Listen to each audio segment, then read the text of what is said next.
About to calling the meeting of the Assembly of Delegates, Wednesday, August 19th, 2020, 4 p.m. to order. Could we please have a brief moment of silence for our troops who have died in service to our country and all of those who are serving in our armed forces?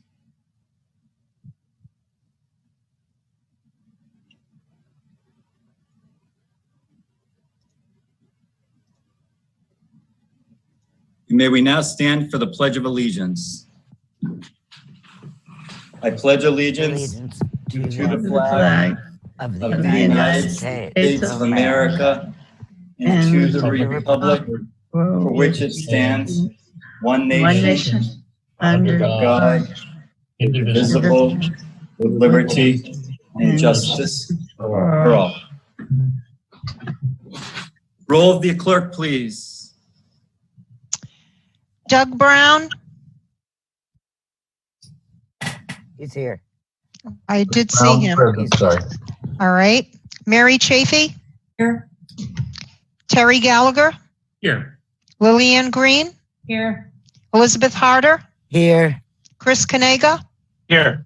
James Killian. Here. Suzanne McAuliffe. Deborah McCutcheon. Thomas O'Hara. I did see him. There he is. Connecting to audio, it said. Yep. Yes, I see him. John Oman. Here. Brian O'Malley. Here. Randy Potash. I see her. Patrick Princey. Here. Linda Zern. Here. Mr. Deputy Speaker, you have a quorum present with 88.05% of the delegates present. 11.95% are absent. Okay, declaration heard. Could we please have a motion for the approval of the calendar of business today? So moved. Second. Roll call. Doug Brown. Brown, aye. Mary Chafee. Yes. Terry Gallagher. Yes. Lillian Green. Yes. Liz Harder. Yes. Chris Kanega. Yes. Okay, Jim Killian. Yes. Let's see. Oh, sorry. Thomas O'Hara. John Oman. Yes. Brian O'Malley. Yes. Randy Potash.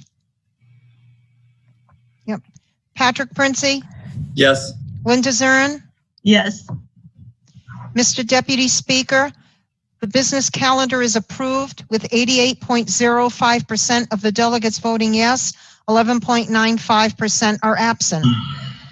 Thank you. Calendar approved. A motion for the approval of the journal from August 5th, 2020. So moved.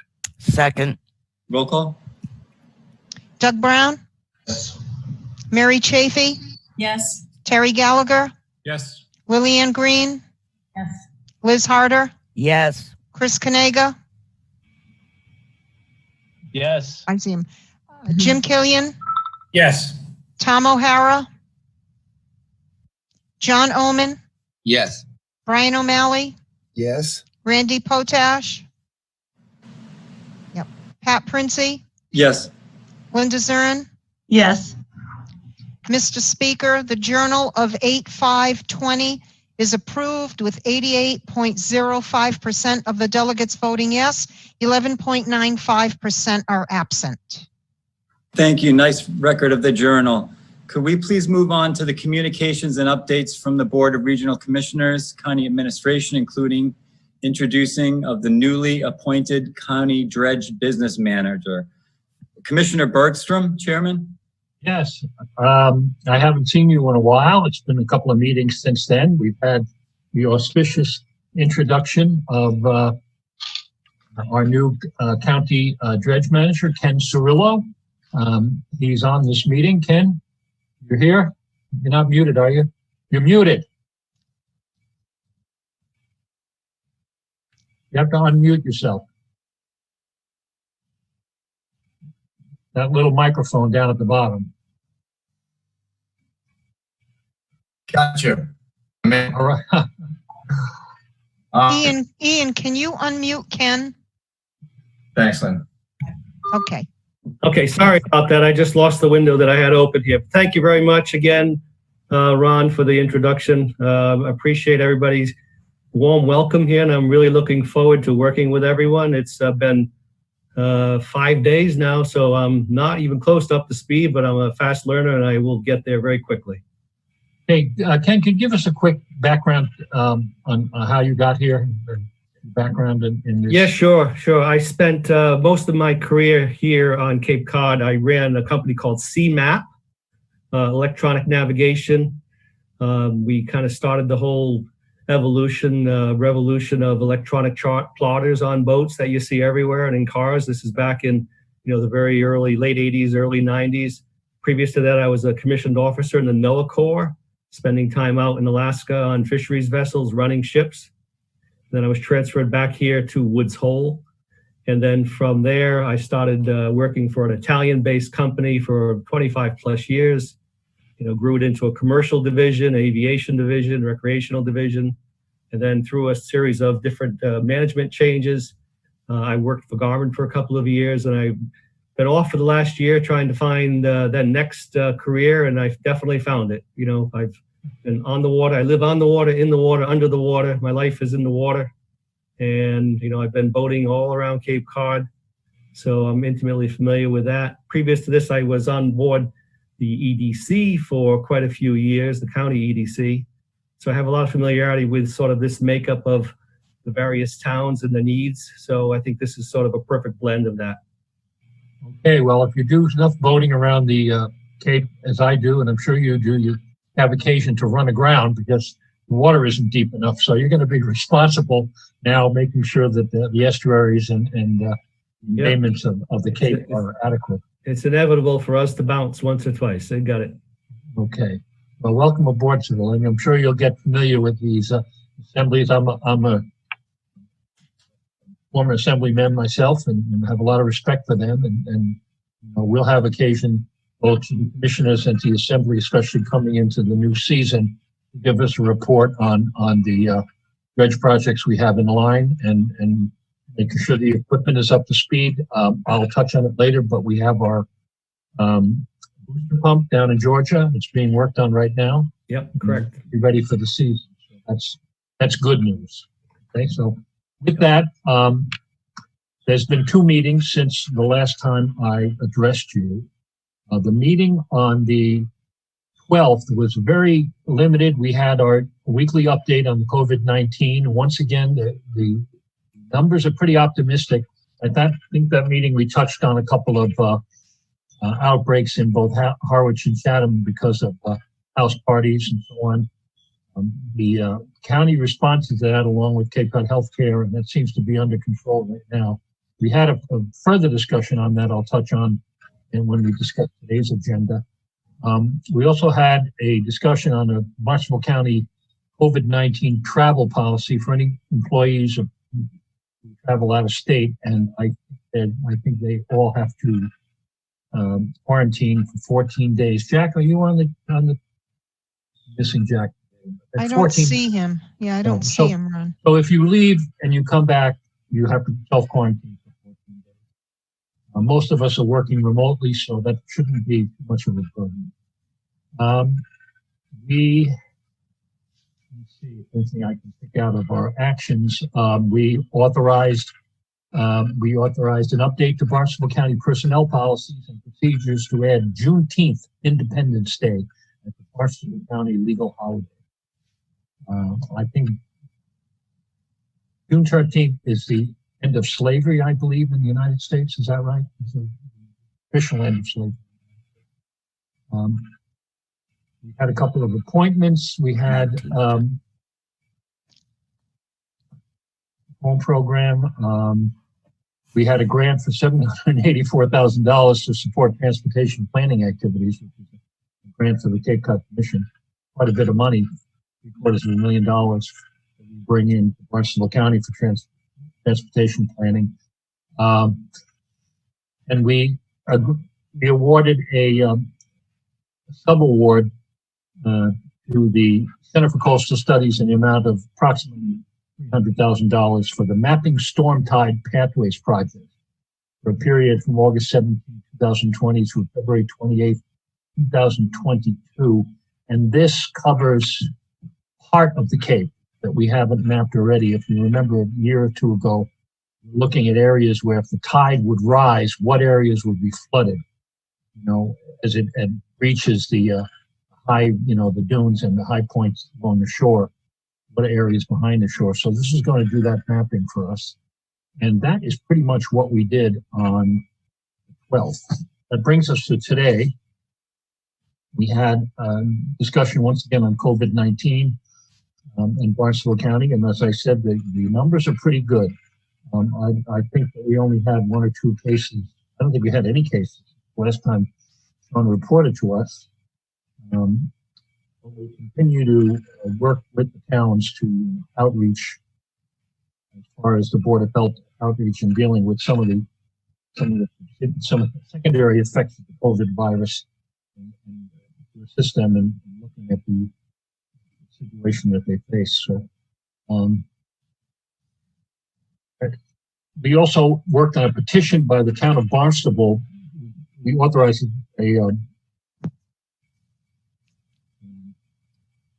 approved a petition by the town of Barnstable to the county of Barnstable, according to Massachusetts General Laws, Chapter 82, requesting the county discontinue a county way on the portion of Finney's Lane between Wequacket Lane and Ivanhoe Road. This has been bounced around for a couple of agendas. It was determined, or at least was thought, that we had conveyed this right away to the town of Barnstable many years ago. But rummaging through the paperwork in the basement, no one could find the official document. So in order to effectuate this, the town of Barnstable is sending us a petition to discontinue our ownership of the county way. And they are, even though we accepted the petition, they're actually not voting on it until tomorrow. We did it anyway.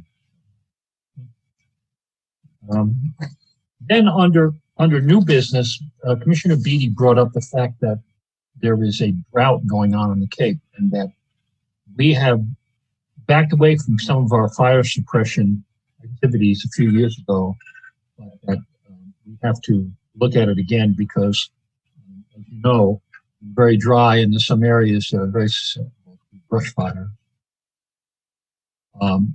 As we talked about the areas, Mike McGuire was on, we discussed it. We are going to readdress this either at a future meeting, probably next meeting, where we're going to get an idea of exactly what areas can be affected and how we can work with the towns to make sure we have a quick response to any fires that go on. So far, we've been lucky, but maybe if we get a little more rain, we'll be even lucky. We have a house in Chatham.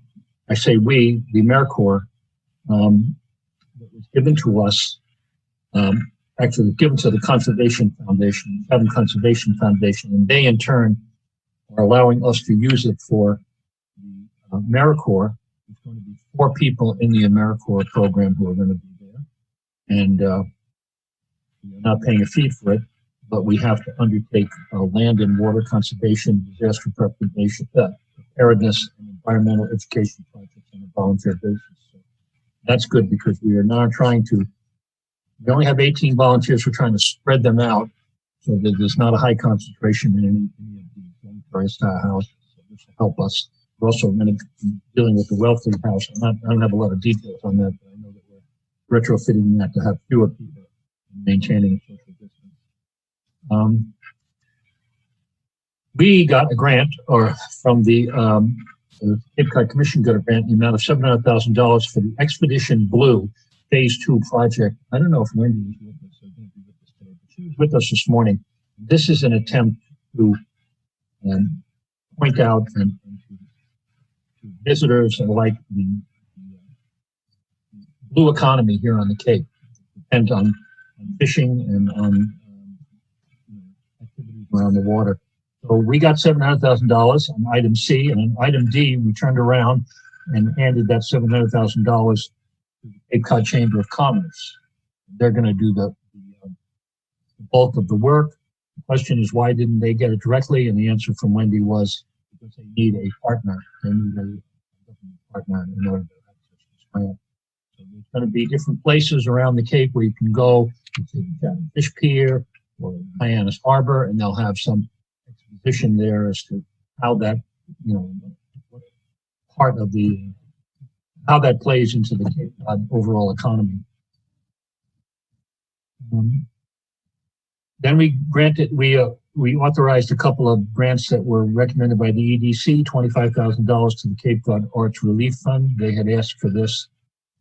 I thank the Barnstable County EDC for making this recommendation, because the people working in the arts in the Cape are in difficulty as the rest of us are. We gave Cape Cod Community College $24,000 to develop a curriculum for the Massachusetts Community Health Worker Program, as recommended by the County Economic Development. $11,000 to support laser-focused coaching program, which is given to the Cape Cod Young Professionals, and $25,000 to provide comprehensive business support to Lower Cape businesses.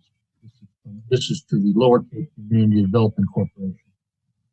And then also to $25,000 to Live Local, to support the Cape Cod Resilience Fund, as recommended by Barnstable County Economic Development. And another $25,000 to Sustainable Cape Cod. And then we also authorized the execution of an agreement with the town of Orleans to provide sanitary services, $36,323. This is money they give us for our assistance with the sanitary services. Apparently, it's been an ongoing relationship for a number of years.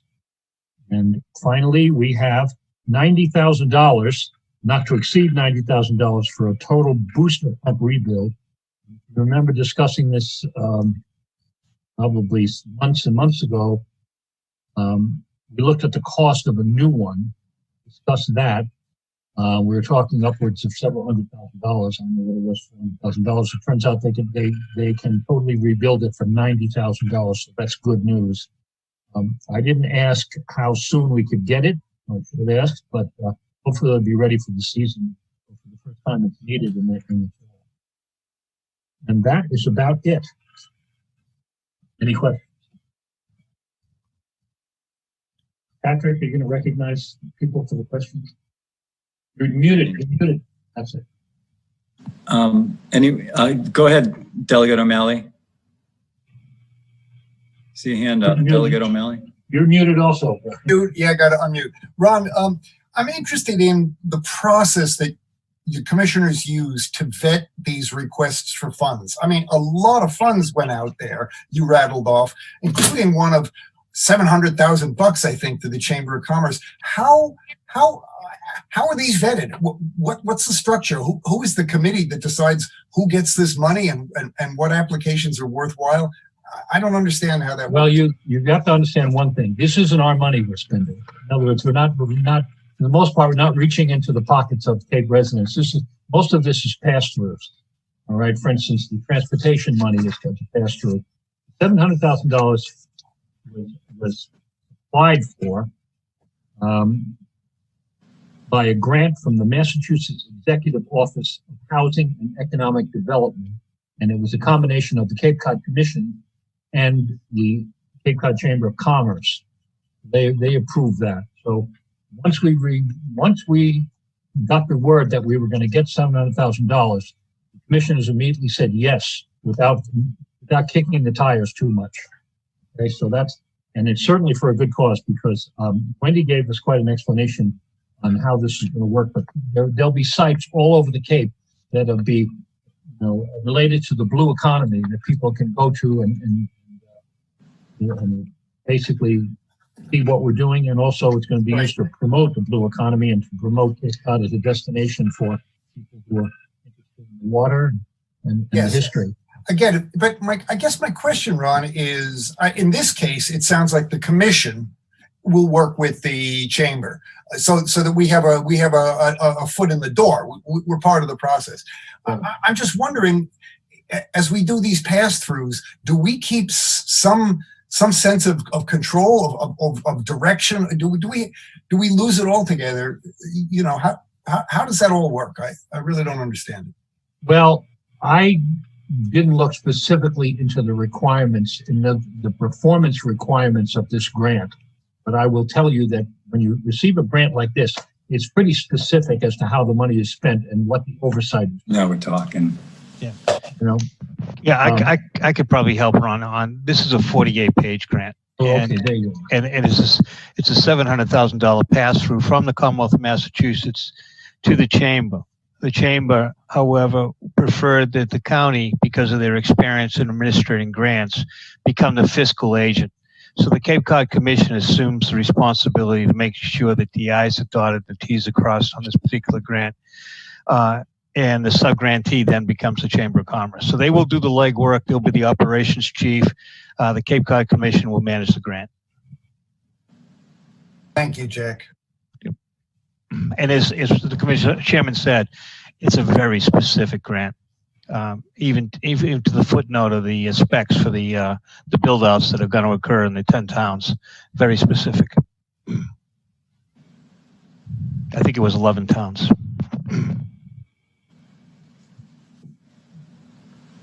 Any other questions? I made everybody happy? Just a quick question, Commissioner Bergstrom, regarding the Fire Training Academy, and Jack, if you want to add. I know that we're expecting the monies becoming available in August, and then hopefully starting some of the groundwork to take care of that project out at the Training Academy. Where are you there? The application for the funding is filed and being reviewed by DEP at this point in time. I don't know what happened last night, but we had another bump in the log with the Concom. We're ready to go. Oh, no. Concom keeps pushing us off. So we got to go back to Concom in September. We can't do anything without either a regulatory sign off from Concom or an overriding vote by DEP. So, as far as the monies go, though, you say that application's in. Is there anything that we can do as Assembly? That's a great question, Pat. I mean, a letter of support would obviously be great. It'd be wonderful if we could put a draft together and send it over to Janice if you'd like. But that would be the speaker's call. If that's something that I would have brought this up through the speaker, but if that's something that members of the Assembly might be interested in, we can take it up at a future meeting. It's involving groundwater. I know it's an issue that's near and dear to everyone here. So thank you, Jack, for that. Great. Thank you. And lastly, Ron, I just want to comment. Thanks so much for all of the work and dissemination of the information regarding the COVID updates here on Cape Cod. It's just been a tremendous job of both our residents and our local governments and our county government really stepping up. So thanks for all your work there.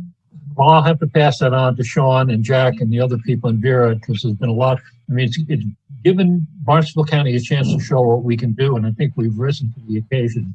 And then we've got lucky to have this asset, the regional asset, to keep track of what's going on and the specific challenges that we face. So, very happy with. I'm not happy with the fact that we have a pandemic, but I'm happy with our response to it. Right. And welcome aboard, Mr. Cirillo. I've heard great things about you, and I want to commend the executive body for what I think is a phenomenal selection there. We've had a lot of issues with the dredge over the years, and with these expertise stepping up, I feel really good for the residents of the county. Thank you very much. And if we can now move on to the next matter of, I'm sorry, go ahead, Doc. Sorry. Unmute. Muted, Doc. Well, Mr. Cirillo is still on the call. I'm intrigued at your background and wonder if you anticipate that with your background in CTEC and CMAP and that sort of those sort of applications, do you see the interface with the Cape Cod Commission's land use survey. They have tremendous data on that. Do you see a synergy there that's going to make a change in the way the dredge program works? Makes sense to me, but. Yeah, I do. I think as I saw previously when I was, on the EDC and we were looking at a lot of the depth that the Cape Cod Commission had on all of their GIS capabilities, I do think that, that's sort of a tremendous foundation for us to use, the coastal resiliency work as well. Rather than, I hate to say it this way, but rather than just doing the same old thing, we need to look not just today, but tomorrow and using all of these capabilities that we have. Absolutely. Yeah, I think that's great. That seems like a really, great way push to the service that we provide as a county. I'm a big supporter of it, and I think we all are. Good. Are there any other questions?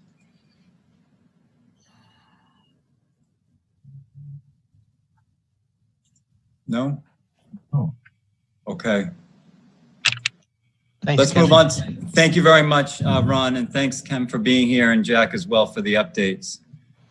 If we could move on now to presentation, the report from the Cooperative Extension, the Health and Environment and Cape Cod Commission on analyzing municipal solid waste and diversion. We have David Still. Patrick, let me give you a little background. Okay. About a year ago, Carrie came to me with this huge dragon that's facing Cape Cod towns, and that is the cost of disposing of waste. And we were blessed to have a tremendous team step up with Gary Parcells, Patty Daly, and Michelle White, who have been working on this presentation for a year.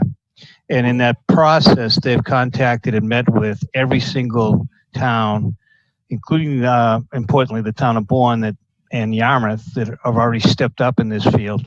Note that even despite the fact that we have COVID, at some point we're going to emerge from that cloud. But behind us is a dragon called waste disposal. It's since 2016, the cost of Cape Cod has already increased in excess of $2.3 million, and that's growing all the time. So that it's got to be dealt with despite the COVID impacts. And this subcommittee did an incredible job pulling this together. Their work is just beginning. It's something that I've asked the commissioners, and they've agreed to fund. Because the towns all have enough financial pressure on themselves right now, and we had to start moving it immediately to get it done. They anticipate this will be a year process. So we'll be talking to you, no, we won't be coming back to you with reports until this time next year, probably. With that, I'd like to bring the team on board and zip out of my mouth, and you're gonna sit back and see a tremendous presentation and a new beginning, hopefully, for solid waste on Cape Cod. Patty, Carrie.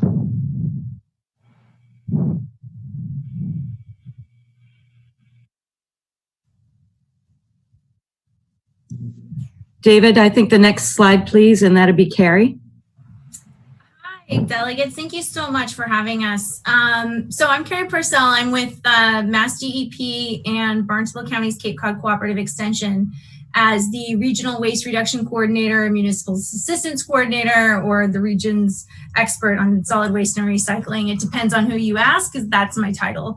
Like Jack said, I've been watching the rates of solid waste recycling and hard to recycle materials continue to increase as our capacity decreases. And by decreasing capacity, I mean the landfills are closing, our waste to energy is on a moratorium. And so we really don't have the ability to dispose of solid waste and recycling locally, domestically. We're really sort of starting to see an export of materials. So what's going on now is that through that capacity decrease, the cost is going up through exports. Our recycling markets are down via the Chinese national sword, which hit us in March of 2018. And what that was is it was sort of a global crash because we were sort of sending a quantity of recycling. And the Cape Towns, not so much, but globally with these types of commodities and market prices, they can hit us locally. So with China's restrictions on bales and recycling and their denial of our materials, throughout the developed world, we really saw an increase in recycling and an inability to dispose or find processors. So, so interconnected with the Mass DEP 2030 solid waste master plan, we're looking at, decreasing our purchasing, our consumption, our generation of materials and things that we would dispose of. We're looking at ways to take things that don't belong in the trash can and reuse them or refurbish them and recycle them. And it's a difficult process because it takes behavior change and it takes, access and incentive and, all of these different factions to be able to get people to buy into that. So one of the challenges is that we're seeing these contract prices. So we kind of had a sweetheart deal, going into the 2015 contract rates with CMAS Covanta, which is a waste energy facility. And at that time, it was a 20-year contract that was ending at $38.50 per ton. Fast forward 5 years, you're looking at $93 per ton plus the acceleration rates, as well as, trucking fees and everything else that kind of goes above that with transportation and environmental costs. And looking at recycling, because of the national sword and because of the sort of market crash with recyclables, we have a limited ability to find vendors to take recyclables if they're not in a clean stream. And being clean means that the stream is non-contaminated with other materials that don't belong in there. So if I'm collecting or processing scrap metals, I don't want a bunch of other trash, glass, plastics in with those scraps. So if I do, I'm going to charge a lot more because I have to clean out that contamination than I would if it was a nice clean stream that came my way. So we're really looking at disposal costs, environmental justice, and the ability to be sustainable here on Cape Cod and maybe the islands as well for our trash and disposal, and to be able to respond to the needs of our residents and our businesses, our commerce, and our development within the Cape. Next slide, please. So again, I sort of said to support towns with their management of solid waste. That includes recyclables. We have basic recyclables, which are the things that we tend to consume and generate within our home. So basic plastics, glass, pickle jars, mayonnaise jars, things like that, to-go containers, different things that we use around our home for recycling or reuse. And we really want to reduce the cost to the town and to the residents because as of right now, and Jack had mentioned this, over the course of a short amount of time, we're looking at a small pocket of trash, and just trash, not recycling, not hazardous waste, not the things that don't belong in the trash, but just simply our trash from a residential standpoint of only those residents that go to a transfer station. So this does not include, people who hire subscription services like, Waste Management or a NASA Disposal or Republic to come and pick up their trash and recycling. We're talking over $7 million a year, which if you divide that by 15 towns, and Bourne sort of has their own ability to dispose of their waste through their landfills, but you're looking at, just about $500,000 a year in just that tiny pocket of solid waste disposal. So we really are looking to identify those different avenues for waste disposal and to find processing and being able to cut costs for recyclables. We want to find a way to market and campaign waste aversion and reusable. We have swap shops that are an essential part of recycling, but it just doesn't seem to be enough because we see people dispose of perfectly good items just because it's inconvenient to keep at their summer homes. And really look at locations for future disposal. And we're very lucky here on the Cape because we have the railheads. We have some land with the Upper Cape Regional Transfer Station. And we already have towns that are already looking at different facets with, Yarmouth and the anaerobic digester, as well as Calliope, who's our hazardous waste expert, with trying to find, sort of a fixed facility for our hazardous waste. So we just want to complement that and bring the ability for Cape Cod residents and municipalities to to do things locally and domestically, we can create jobs and all this other stuff and be able to lower the cost and create, a better way of managing our waste other than, trucking it over the bridge and then putting it on a train and potentially sending it to another state who potentially might not want our waste anymore. I mean, China cut us off of recycling. So who's to say Ohio, New York, and New Jersey and Pennsylvania is going to say we don't want your trash either in our landfills? Next slide, please. I believe this is Patty's slide. That's Michelle. Oh, Michelle, thank you.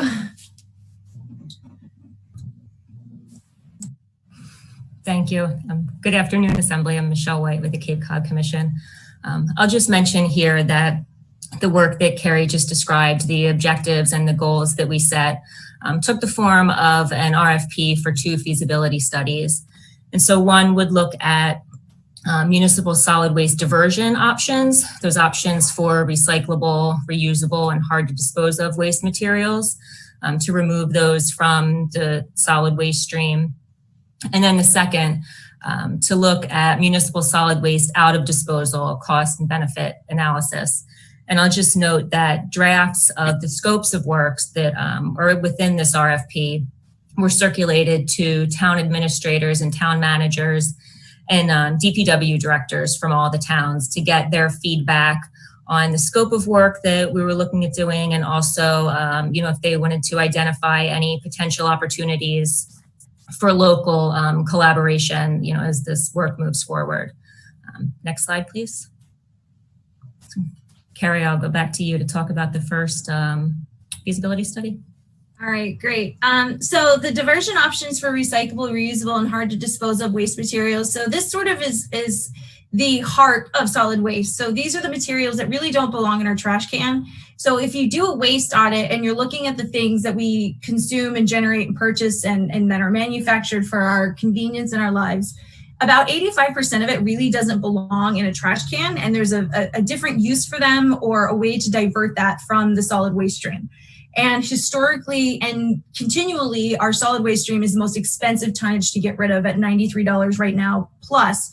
And I can almost sort of guarantee that it's going to continue to increase even over the next 2-3 years to be over $100 a ton. And again, that's up from the Sweetheart deal of 2015 at $38.50 per ton. So it looks at that cost to divert the household materials. It looks at sort of marketing campaigns. Right now, the 2030 solid waste master plan that's coming out of DEP is looking at new materials that are part of those waste ban items. I'm not sure how many of you are familiar that the state has waste ban items that have been implemented since 1990, but those include things like, single resin narrow-necked bottles for plastic bottles, your Coca-Colas, your water bottles, clean wood, things like that, hazardous materials, mercury. But right now they're looking at mattresses, textiles, and lowering the threshold for commercial food waste. And these are the no tolerance items that we see where when they do inspections, they're really saying this is not okay because textiles it's a valued commodity. There's a rebate that comes with the tonnage. So instead of paying to dispose, municipalities and towns and organizations are being, given per ton a set rate based on the market. And so that's what we're looking for. And again, we need to look at this, this study to get somebody out here to say, what do we have? What's the feedstock? How much tonnage are we producing? What is the residential capacity? What is our business and our processing and marketing capacity for things like this? And then to look at the on-Cape collection and eventual reuse of these materials. So, if something is usable, reusable, refurbished, can go onto our Cape Cod online virtual yard sale. One man's trash can be another man's treasure sort of attitude. How do we campaign people to look at materials not as trash or a nuisance or something that's in their way, but something that can be given or reused or repurposed in a different way? And so that's what we're looking at as far as, giving life and reuse to the recyclables and things that can be reusable and the really hard to recycle waste like your bulky plastics and things that might ultimately turn into an all-weather decking unit. So we really want to target those materials and get somebody to give us that ability to learn what our capacity is here on the Cape as well as the feedstock to be able to do this particular project and to build infrastructure to be able to process it here. Next slide. I believe this is still mine. So this is just our waste stream that we're looking at. And again, some of it's already targeted through different facets and for the different towns. Organic food, leaf and yard waste. This is a big challenge for the Cape, especially with the 2014 commercial food waste ban, because we really don't have capacity or access to be able to divert that food waste. Although the town of Yarmouth is looking at that through an anaerobic digester. So we don't want to cannibalize any projects that are already, in the works or any information and data that's already in existence.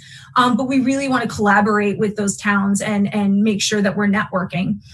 Construction, demolition, asphalt, brick, and concrete. This is a big thing because we're constantly looking at the development of the Cape and looking at big projects like Mashpee Commons and how that's valuable to not only the residents, but the seasonality of the Cape and how we bring, our income so that we can live here year round and support ourselves annually.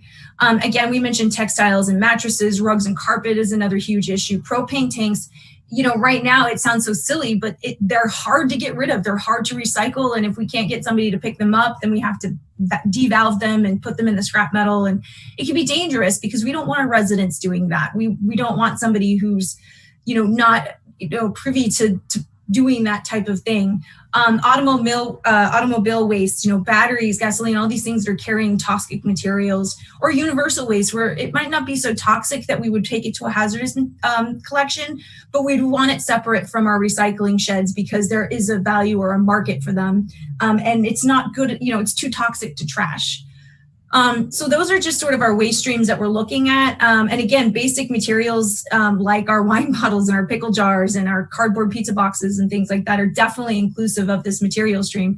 But this is what we're looking at because these are the really, really difficult things to deal with and to manage.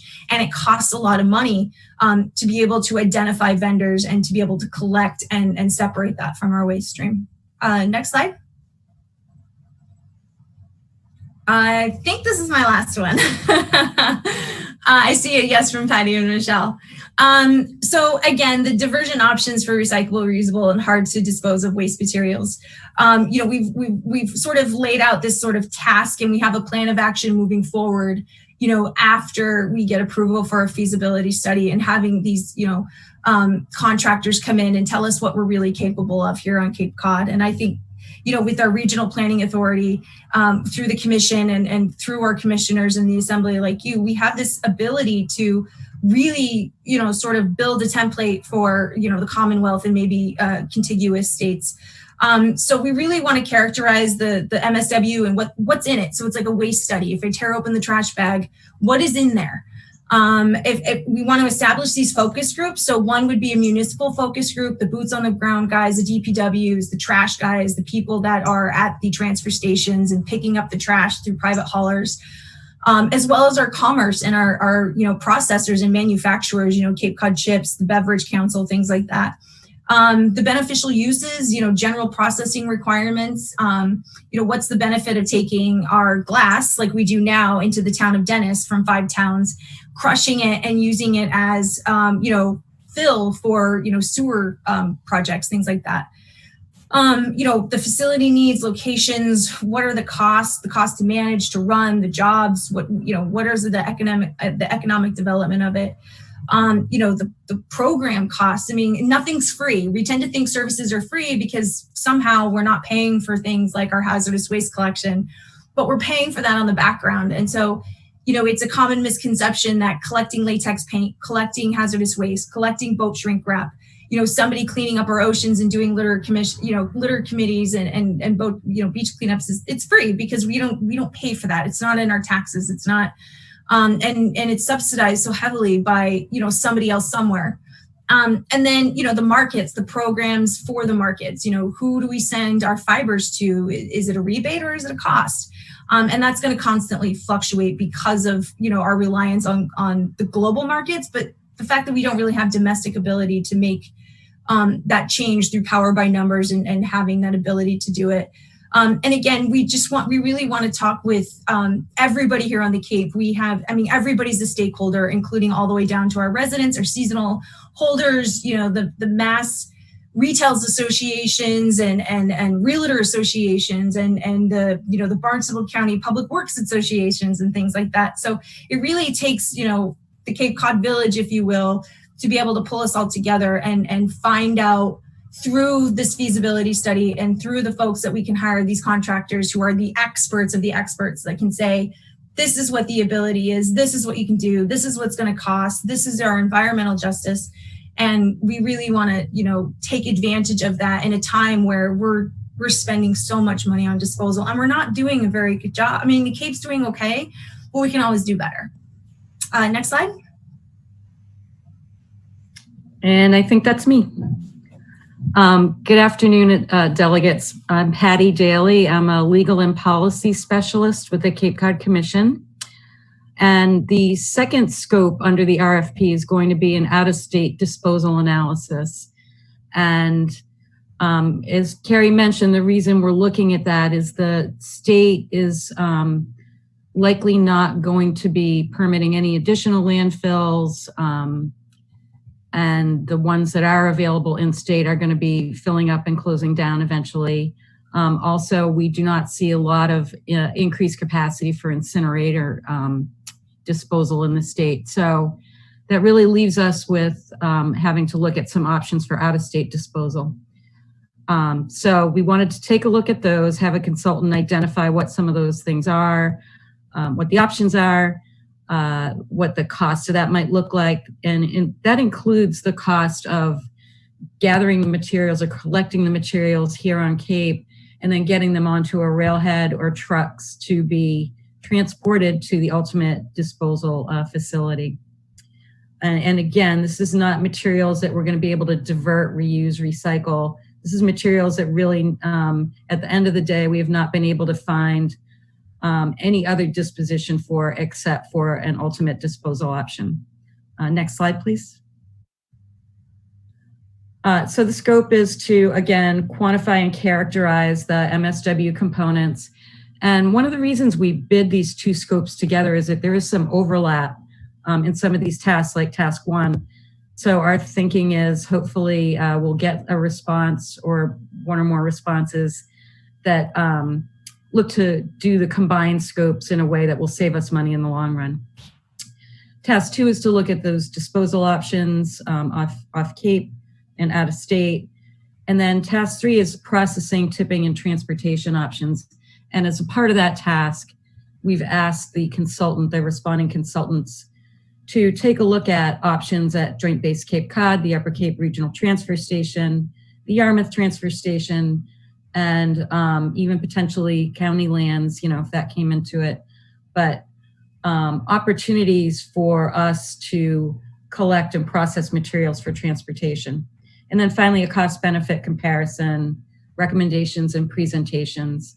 And as Jack mentioned, we do anticipate doing a presentation of draft final work products with you all. In the meantime, we will be working with the Solid Waste Managers Group to look at draft task products and deliverables as we go forward. So there'll be that check-in with local governments all along the way, and then coming to you all as regional government to present final options. Next slide, please. So where we're at is we're looking for approval for funding for this analysis. We hope to release an RFP and open bids. And as I mentioned, it's both individual and combined bids will be accepted. We'll hire consultants. We anticipate this study or these studies will be done by September of next year. And then presentations of a final report to you all, the county commissioners, potentially the Cape Cod Commission. I think what this is going to tee us up for is to have some consensus across the Cape about what some of our options are going forward for not only recycling and reuse, but options for collecting and transporting waste to be disposed. There are DEP grants that can help pay for facility design and construction, and they're very generous grants. So to the extent these studies help us to come to that consensus, there are funding sources I think that can help us going forward. And then finally, we've also discussed communications plans that we could start putting together once we understand what direction we're going to take to help make these programs and facilities successful. And that is it. Thank you. Are there any questions from any of the delegates? If you could maybe hit the raise your hand button on there, might be easier for me. Or I can just, Delegate Zern, please. Yes, I noticed on one of the slides it mentioned energy generation in a very small print at the bottom, but you really didn't address that. And being a selectman in Bourne in the past, we tried to get a facility or facilities that would change trash into compost and then also into energy. And we weren't successful in either one. But my question is that one of your considerations to look at that option? I can start, Carrie, you can jump in.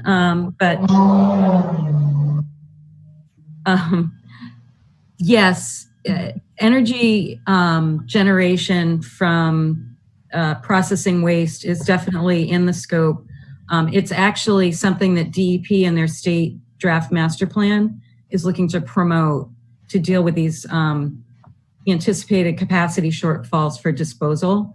So it's my hope that with DEP including that energy generation now as a part of its statewide master plan, that might help that process moving forward and going ahead. And I should say also, Delegate Zern, that we did add a provision in the contracts that whatever solutions we pursue, that we're not interfering with municipal programs, facilities, or investments going forward. So to the extent Bourne were to take that kind of a process up again, we'd want to be your partner in that and not competing. Okay, thank you very much. Delegate Chafee, please. Thank you, Mr. Speaker. And thank you, Carrie, Michelle, and Patty, for this really important presentation. It's vital that we on the Assembly hear this from you, and that residents who are either watching us live or will watch the recording of this learn about these really important projects that are underway. I am excited about them. I look forward to the results. I fully support going forward with them. I've had many opportunities to work with Carrie on some projects in Brewster, and she knows that I am a true advocate, an evangelist for pay-as-you-throw. And when we look at the projects that you are proposing, which are really important, they are dealing with trash at the far end of the stream, whereas pay-as-you-throw and other measures deal with reducing the volume of it so that we don't have to deal with as much. And I remain really puzzled that more communities on the Cape have not adopted pay-as-you-throw. Brewster did in 2013. It has saved us money. It has reduced the volume of trash that we have to deal with, and it's increased our recycling. And for many years, that meant a lot of revenue. So thanks for what you're doing. Thank you, Delegate Chafee. Delegate John Oman Dennis.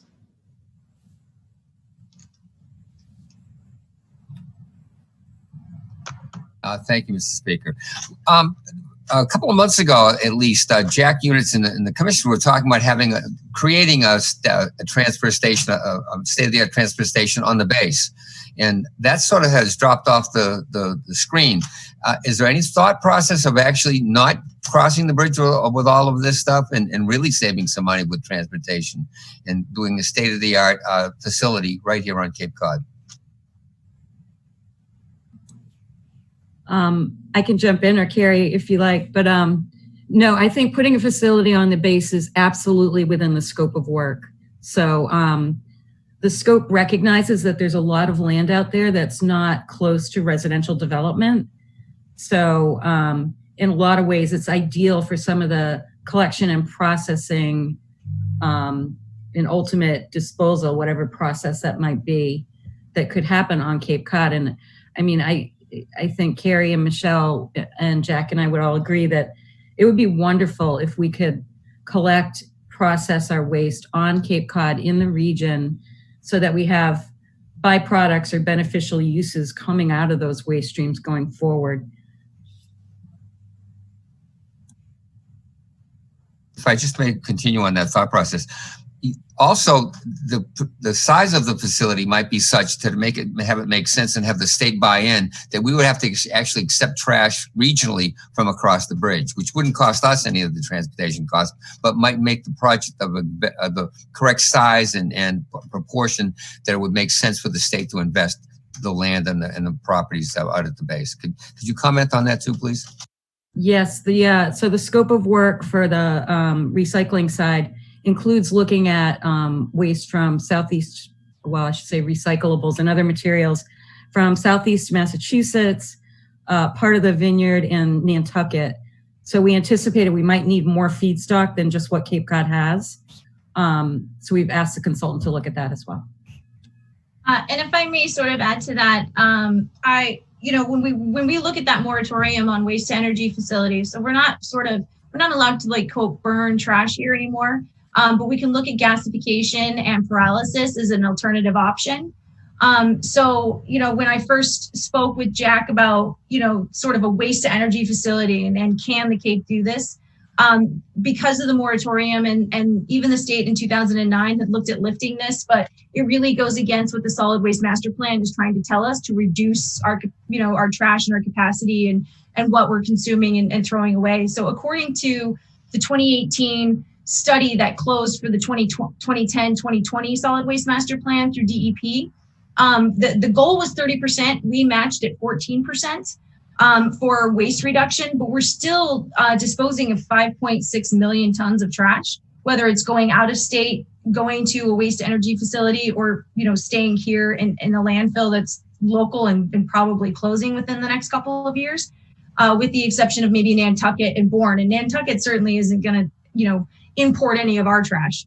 They're dealing with their own. So what we're looking at with that is, again, gasification and pyrolysis, but that is part of that scope. It just, these facilities are billions of dollars. And again, the feedstock and the capacity to what we have and we dispose of, which would be an excellent bonus that we don't have enough, but building that facility to be able to manage what we have economically, it's a delicate balance.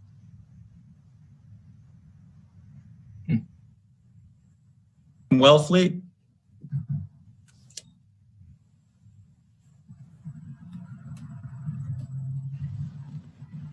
Delegate Green. I was trying to unmute. Yes, thank you, Mr. Speaker, and thank you all for your presentation. And a warm welcome to Ken as well. I did want to ask if you could make the presentation available to us. I think the work that you're doing is so important, and I think it would be really valuable to have it online so people can access it as well as the meeting. Thank you. Thank you. Thank you. Delegate Killian from Sandwich. Thank you, Mr. Speaker, and good afternoon. Thank you for the presentation. It was certainly very informative.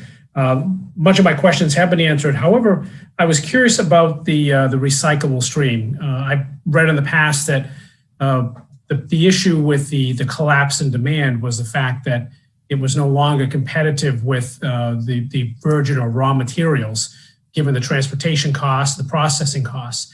Is part of what you're going to be doing looking at ways of either increasing demand for that product or exploring ways that it can be utilized in more efficient and effective manner? I think if we were able to increase demand upon that product domestically, preferably, that would go a long way in relieving some costs in burden of disposing of this material. So I guess I can take that. Thank you for that question, Delegate Killian. Is it Killian? Yes, it is. Okay, thank you. So, there's sort of a long history with trash and recycling and how recycling came about. And the reason why there's a non-competitive market to some degree is the word contamination. And so if we can develop a process where those material streams are clean and bundled and prepared and ready to go at a desirable rate for those processors and vendors, they're going to want to come straight to us. They're going to pay us. We're going to get the best sweetheart deal that we can because we're going to give them the best products available for what they need. So, you know, when we're looking at fleece design, Gore-Tex type clothing, they want as many PET single-use water bottles as possible because that's the material that goes into those particular clothing lines. And so because right now there is a ban on these particular things in some of the towns. However, you know, we're going to see it, we're going to use it, we're going to utilize it. We're going to have bulky plastics, we're going to have cardboards and fibers and chipboards and all these other things that we generate and consume. So if we can find markets and provide them with a clean stream that's bundled, prepared, and ready to go, we're going to get the price at a premium rebate or a premium disposal rate. You know, we don't really talk about recyclables as a disposal because we're not disposing of them into a landfill or a waste energy facility, but we're selling them or paying to get rid of them. And so when we're looking at those recyclables and those hard to dispose of and recycle materials, that would be, you know, desirable to a market to say, you know, this facility on Cape Cod has got the cleanest streams. It's already bundled, it's baled and ready to go. And we want that material because we're not going to be digging trash out of it. And so that's one of the biggest things that we can provide with the facility that understands that, you know, sort of circular economy with that, you know, the purchase, the process, the purchase, the manufacture, the disposal, the generate sort of, you know, circle. And then, you know, again, before recycling, I think recycling is the last thing we do before the trash can. Is this material reusable? Is it refurbishable? Can we put it into a different stream that doesn't necessarily tear apart that material and put it into a valued market in that respect? So it sounds like this this train of thought or process is part of your master plan. And if in fact we are able to construct a facility, perhaps it'll be a state-of-the-art facility that dealt with these in a more efficient manner and be part of the process, hopefully reusing these things and not just making them more desirable to throw away. Thank you. Absolutely. Provincetown Delegate O'Malley. Thank you, Mr. Speaker. I've been reading about initiatives at the state level that involve what is known as extended producer responsibility. And there's a couple of bills. Essentially, the gist of them being putting the burden on the manufacturer, the wholesaler of these especially difficult to dispose of products to take some responsibility for taking them back. I guess I have two questions. What's our assessment of the probability of House 750, 745 passing? And number two, will we be factoring in that potential reduction in the waste stream that could come out of that into our calculations? I'll leave it with that. You know, it's always difficult to predict what's going to happen in the State House, but I can say the legislature's been pretty focused on COVID and budgeting recently. So, you know, I'm always an optimist. Even if those kinds of bills don't pass this year, I'm sure they'll get refiled and be brought back up for a robust conversation in the next session. Sounds like you're not optimistic this session. You never say never. Are there any other questions? Thank you. Delegate O'Hare, Mashpee Delegate O'Hare? Yeah, gotcha. You hear me? Yes. Okay.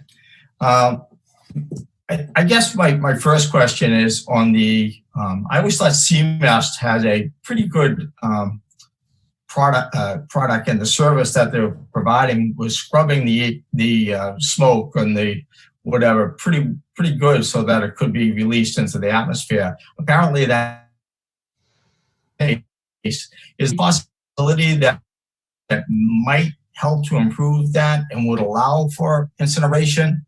And the reason I ask is I'm just not a big fan of shipping anybody's product anywhere and bury it in the ground. I just don't see where that's so healthy for the environment.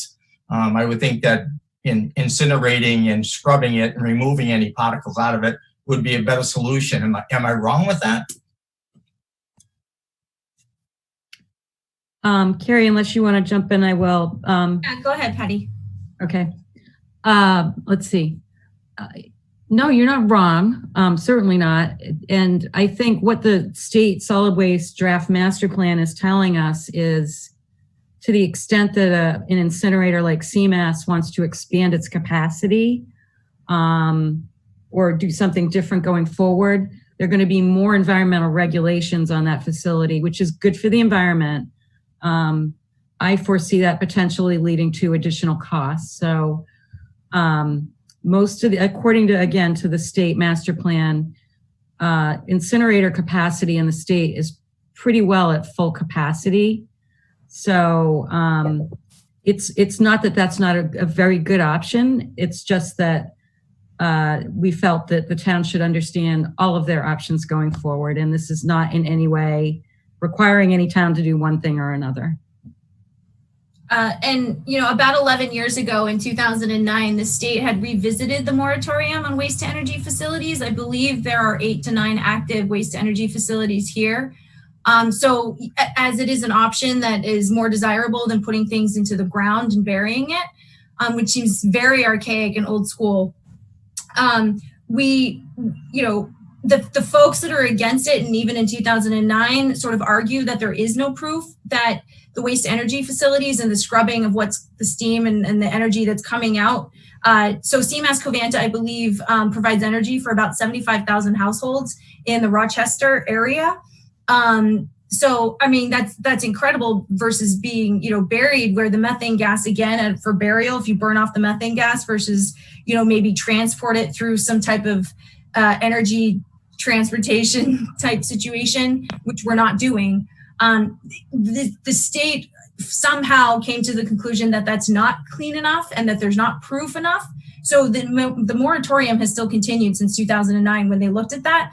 But the state has nothing against gasification and pyrolysis, just as long as we're not incinerating or, quote, burning trash. So we can turn trash into a briquette that's burnable or energy producing. We just have to ship it out of state. So there are state-of-the-art options, and there are ways to manage that through facilities, but waste energy at the moment really isn't an option. And I'm not quite sure that it's going to be an option anytime soon to open that capacity, expand the capacity of those waste energy facilities that we do have here within the Commonwealth. You brought up the briquette. We were signed on hoping that briquette was going to take place, and instead the hauler went out of business. I think he's lost his business because he put so much time and effort into the briquette that never materialized. And I don't know if it's ever going to come around again. I'm not quite certain. Yeah, I mean, his facilities and operations are sort of unknown. I mean, I think there's been a public bankruptcy due to a fire of the facility. He's built a MRF of some sort, a separation facility for trash and recycling, just like a quarter of a mile away from the CMAS Covanta. We're not really sure of the future of that facility because, like I said, there's sort of some private issues that I don't think is public, and then the public issues with the bankruptcy and things like that. But again, we're looking to sort of hone in on this side of the bridge and figure out ways to manage sustainably and cost effectively and environmentally the trash, the recycling, and those hard to recycle options for material streams, as well as look at that, refurbish, reuse. Again, like, to me, recycling it's just the last resort to the trash can, and recycling is confusing, and we want to be able to create a facility or, and in collaboration with, other towns and anaerobic digestion and Calliopes, looking at the fixed facility for hazardous waste and things like that, so that we can develop domestic jobs, markets, recycling, clean streams, So, we can prove that it's not that hard, and we have this ability through our regional planning authority, through the Cape Cod Commission and the brilliant minds that we have locally to do this. We just are not that brilliant that we have to send out contractors to help us with it. Thelma Delegate Brown, please. Yes, thank you. I got a question. Have you guys considered modeling after what Nantucket is doing? Because I've been over there and seen their facility, and they really reduced their volume of what goes into the ground significantly. Do you want to take this one, or do you want me to? You probably know more about that facility than I do. So Nantucket is doing an excellent job. That is actually old infrastructure from old 1990s UK. So it's not modern by any sense. They're doing a great job. What they used to do with the anaerobic digester, it took about 3 days. And they were putting household trash, so the plastic bags, the baby diapers, the food waste, every single thing that went to a trash bag into the digester. Now what they're trying to do is they're trying to train the residents through a marketing campaign that food and fibers only go in through the digester. Everything else is either recycled, diverted, or put into the landfill. And the residual from the anaerobic digester at present isn't quality for compost. They want to build something called AC Gold based on their airport, so that people want to get the compost and the residuals from the food waste and the fiber only through the digester. So they're really sort of utilizing their landfill, they're utilizing the digester, but the biggest issue that Nantucket is having right now is training residents on that third waste stream, which is not all trash is created equal. So recyclables here, bulky waste here, Freon, white goods here. And the only thing we want going through that digester is food waste and fibers. So mixed paper, newspaper, and cardboard. And it's not happening. But yes, you're correct in the sense that they're doing a great job in diverting it. But really what's happening is that icky waste that's coming out 3 days later is just being baled and thrown into the landfill regardless. Dennis Delegate Oman. One more time. This is for Carrie. I'm very pleased that you got the grant to put the bottle recycling crusher out in the town of Dennis. You mentioned in your talk a little earlier that it was 5 towns. Can you tell me, is there capacity for more towns? And if so, why other towns have not joined? Sure. So that's a great question. So there is capacity for more towns. We looked at the ultimate capacity at about 1,850 up to 2,500 tons of glass on the Cape. Some of the issue is that, like for the town of Sandwich, Delegate Killian, glass goes in with plastics and other material streams like aluminum because they have a dual recycling stream. So they don't separate out glass. And to have a separate container to separate glass, the facility really doesn't have a space to do that. So that's why Sandwich really hasn't opted in. It's the towns that are already separating glass. They don't have other materials that are mixed into it. So that's kind of an issue. The towns that are source separating glass, and I'm gonna call out Orleans and Eastham, that do not go to this Dennis facility.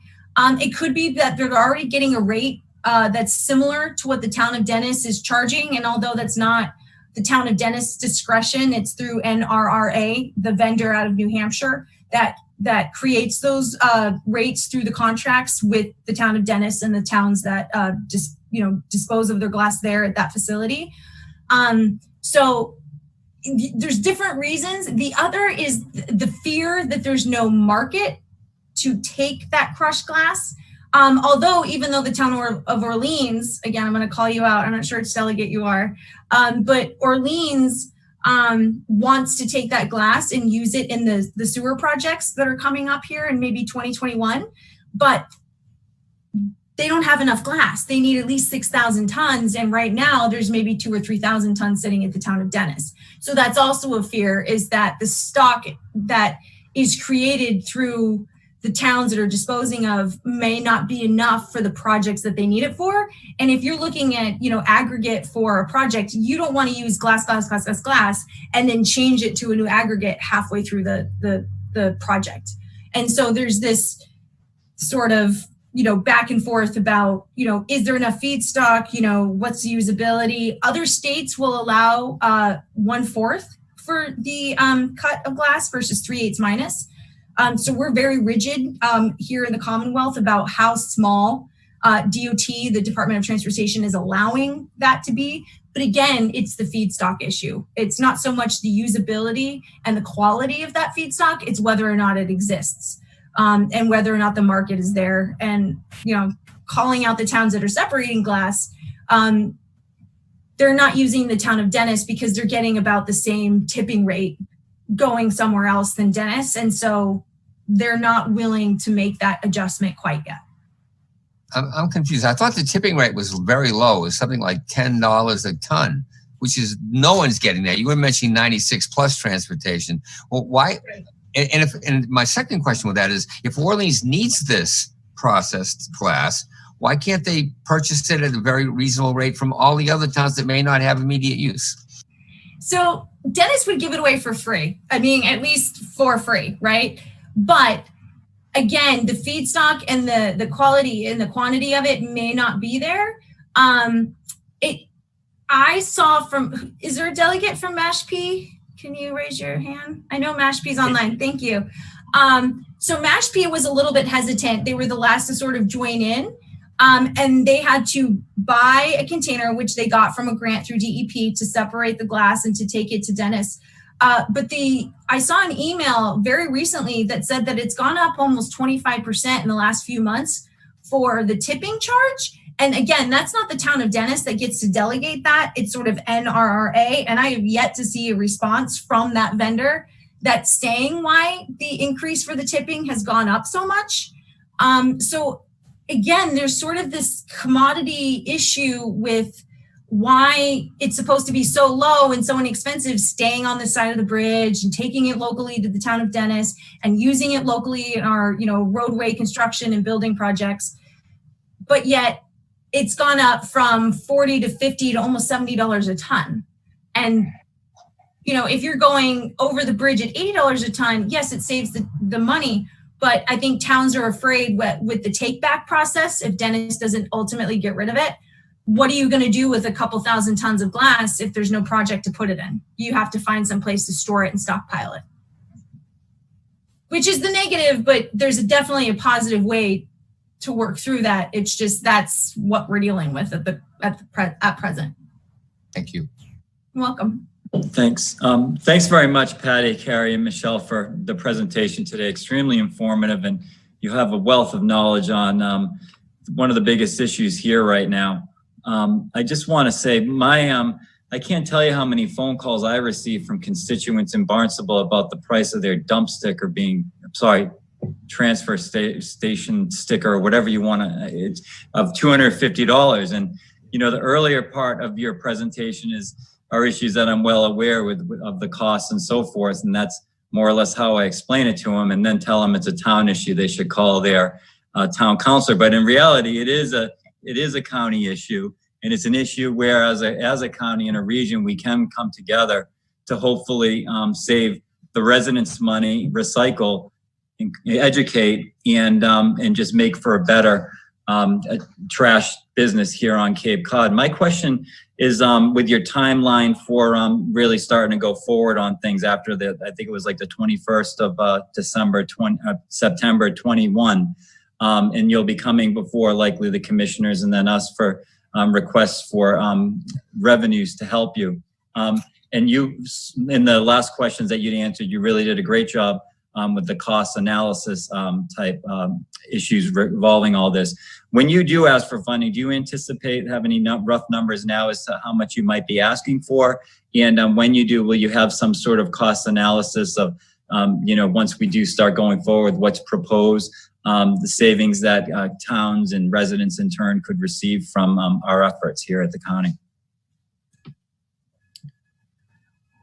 I mean, I could say certainly that part of both studies is for the consultant to clearly identify cost estimates for any kind of suggested process going forward. So that's the whole point of this, is to give us a basis to understand what it makes sense to invest in, what it doesn't make sense to invest in going forward, once we have some consensus about how we want to move. And Jack, I would leave the funding part to you. Yep. We're going to be doing a transfer from the unreserved fund balance next week that will encompass a number of projects. The nursing program, refunding the emergency COVID account. So this will be part of that package, and of course it'll come back to you then. We're going to budget this at 100. We estimate that it could cost 130,000, but we're not sure. There's not a lot of best practices out there for looking at what consultants might charge us for something like this. So we expect to probably budget it at $150,000 just to be on the safe side. We'll come back before you with those numbers at about the same time the RFPs are hitting the streets, because there's always a lag. Picking consultants takes a long time. So we want to keep this on a tight time schedule. So we'll be doing both of those, moving the money and putting the notice out probably simultaneously. Thank you. I see Provincetown Delegate O'Malley, please. Question. Yeah, the state, all the materials I'm reading from the state, this is not a question. This is more a sort of a reflection on feasibility. The clear direction that the state intends us to have to go with the municipal solid waste stream is to separate it into the multiple components, that each one has its own specific kinds of issues. And I want to point out that years ago in Provincetown, when we started recycling, we had 5 different containers that went out every week. We had clear glass, green glass, brown glass, plastic, and tin. We were able to do that. The community could be trained. We had special trucks that had all special bins. It's feasible. I mean, why don't we put the burden on those of us who are throwing the trash out to separate it? I mean, isn't that the bottom line, that when it gets mixed, it's very tough? I would like to just make a quick comment on that, Delegate O'Malley. I don't know if you're familiar with the history of plastics or the story of plastics that just recently came out on Frontline. But the plastics industry and the petroleum industry are sort of in cahoots and greenwashing what is recyclable. And, you know, every product that's manufactured that's recyclable, with that symbol that they created with the number. So the symbol is just says, okay, it's recyclable. The number in between is just what the product itself is made of. So it's really sort of obsolete in the recycling world, because what can be recycled in Massachusetts cannot be recycled in, say, Oregon. You know, I grew up in Oregon. I did all these things. I composted. I watched my dad separate bins and bins and bins in our garage, and we had our leaf and yard waste. I mean, like, I grew up doing this stuff. And so to move around the country as I did as a youth and after college, before I got my master's degree, going, wow, how does not everybody do this? I'm so myopic in my thinking. So the problem with a lot of this is that these symbols, especially on the plastics, misrepresent what the recyclability is based on the infrastructure that exists in that area. So the Commonwealth can't process black plastics at a MRF because the conveyor belts are black.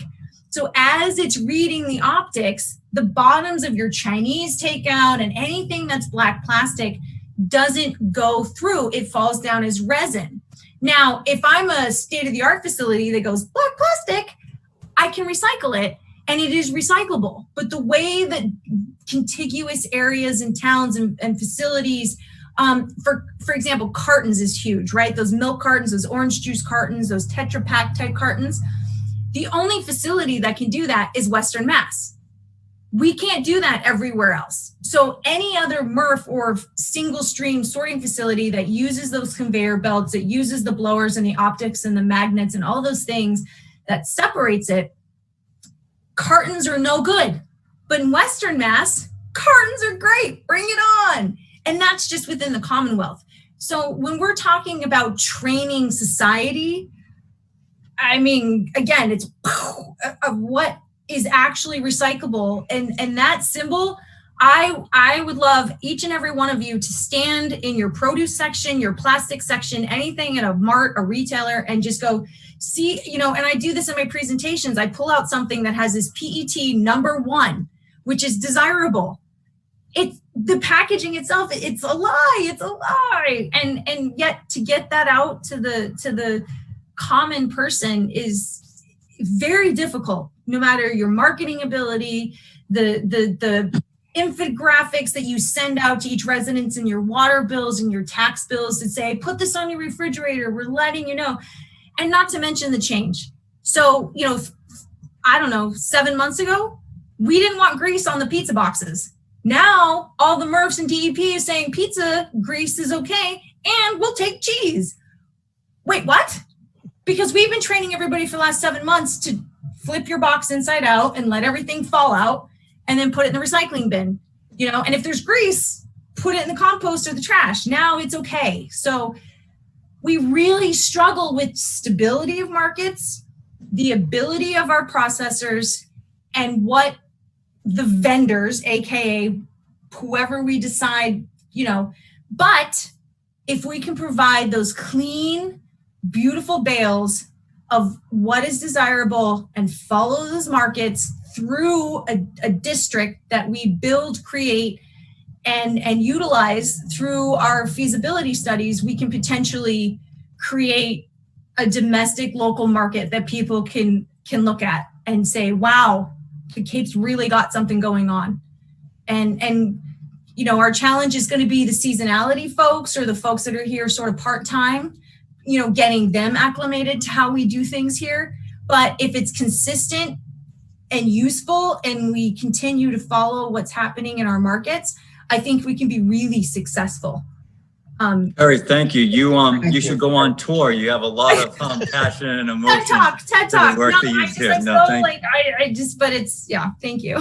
No, I appreciate it. And a lot of residents could benefit from, you know, from if you ever meet with towns and so forth and any public meetings that they have. Are there any other questions?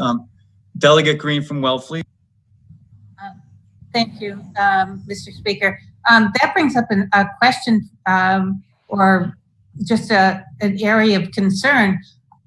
I was in New Zealand a number of years ago, and every single place that we stayed at had a packet for renters. And working with the Cape Cod Chamber or somehow, do you have a plan to roll this out once it's put together for the seasonal people? Go ahead, Patty. Sure. Yeah. Thank you for that. We have talked about, and this would be post-study. So once we understand what programs we're moving forward with, reaching out to the realtors, vacation rental companies, even potentially, I'm not sure what the options are here, but Airbnb and VRBO owners, you know, if there's a way to reach them. And yeah, we think the communications piece is very important. Right down to even, you know, if we had something that was sort of consistent along all the Cape beaches, for example. So something that's branded, it's similar, so everybody's getting the same message. So we have begun to think of that already. Okay, well, again, Cape Cod Commission staff, thank you very much for coming in and the extremely informative presentation today. And we look forward to working with you in the future on this issue. Thank you, Mr. Speaker. Are there any other questions before we move on? All right, let's do that. We'll now hear from any communications from public officials. Are there any? If so, speak up. Is there any communications from members of the public? I don't see or hear anyone there. Hold on. Okay, now the Assembly will convene. Committee reports, the Charter Review Committee report and meeting minutes of 8/5 for approval by committee. Delegate Chafee? The chair of that committee? Or do you want to give the, who would, our delegate, who could give the report? What I have for information is that what we had approved has been reviewed and approved by the attorney, and we'll be forwarding it for a vote. And we'll be convening with the Charter Review Committee after this. Yes, Mr. Speaker, if I may interject, I think it would be important today for someone to motion the approval of the meeting minutes by the Charter Review Committee meeting. And it is the intention of the speaker today, along with the deputy speaker, to submit a proposed ordinance for a charter recall amendment that will be scheduled for a public hearing on September 2nd.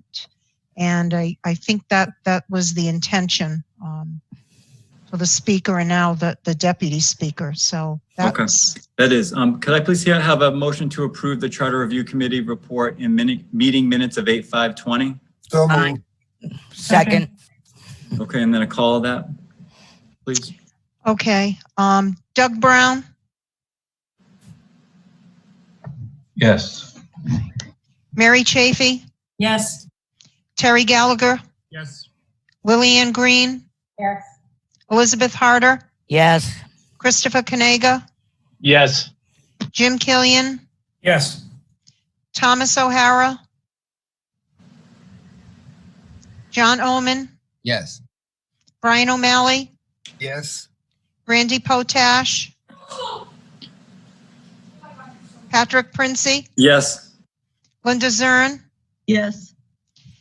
Yes, Mr. Speaker, the meeting minutes of 8/5/20 for the Charter Review Committee are approved. 88.05% of the delegates voting yes, 11.95% are absent. And perhaps under other business, you will consider formally introducing the proposed ordinance for the Charter Recall Amendment.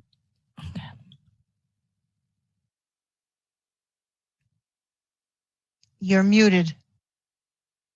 How about a report from the clerk first? Do you have anything to report? Certainly, a few items, if I may. Thank you for your patience. Just want to let everyone know I have notified the state with a certified list of assembly delegates for the November 2020 election. I think I have forwarded that to you and the commissioners, also the Cape Cod Times, the State Elections Division, anyone and everyone who wanted to know. And I'll try to get that up on the website as well under the County Clerk tab. I think I've already mentioned about a public hearing tentatively scheduled, predicated on the submission of the proposed ordinance for recall amendment. And just to let you know, I am doing a combination of working from home remotely and the office several days a week. I hope I'm able to accommodate everyone who has had questions and issues and whatever your needs are that I must address. And if I have any shortcomings in that regard, please let me know. I won't take offense. And the speaker regrettably had something come up later today. The Nest of Hornets won, so she was not able to come because she needs to address some rather, I guess, serious bee stings. But she'll be back. And I know that she had several topics that she wanted to talk to you about today, but unfortunately, that's not going to be able to happen until the next meeting. So please be patient. She has some things that she wants to bring forward and ask you about, but have to wait till the next meeting. And that's all I have to report. Thank you. Now we'll move into other business and a motion to forward to the next assembly meeting for the proposed recall ordinance for the recall amendment to public hearing. Yeah, you can just submit that, Patrick. It doesn't need a vote. Okay, Just consider submitted. You got it. And is there any other business?